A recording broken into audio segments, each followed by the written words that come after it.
good evening everyone. This is my speech in purposive communication. My question is, if you could visit any place in the world, where it be and why?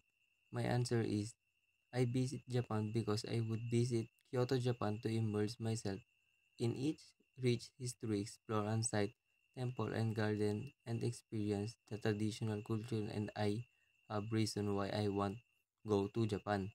Politeness, pagiging magalang nila sa isa't isa. Example, pagtanggal ng sapatos bago ka pumasok sa ibang bahay at paglalagay ng inumin sa baso ng iba.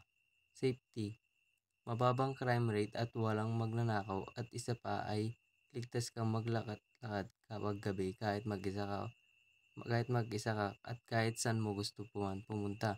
Cleanliness, dahil sa kanilang malilinis na daan at maayos na pagtatapon ng basura. Example na lang natin ang kanilang mga kanal. Dahil sa kalinisan ay madaming isda ang nabubuhay doon.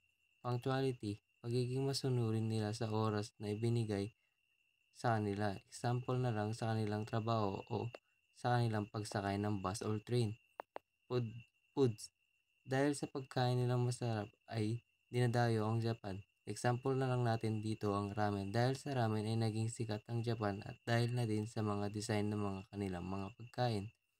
Season, dahil sa season ng Japan, isa din ito sa dinadayo ng mga tao. Example na din natin ang winter, summer, spring, autumns, and blossom.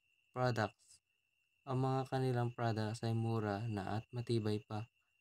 Kaya kadalasan tayong bumibili sa Japan shop or Japan surplus. Dahil dun may mga murang product at ito ay maganda na at matibay pa. Place, ang Japan ang mayroong magandang lugar na pwedeng puntahan. Example na lang natin ang Kyoto, Osaka at Mount Fuji.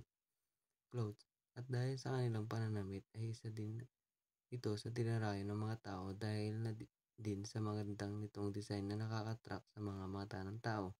Vehicle, isa na din ang dinarayo na ang mga kanilang sasakyan na may magagandang design at may roong mga matitingkad na kulay, at isa na din ang car drift na isa ding dinadayo dahil sa maganda itong panoorin.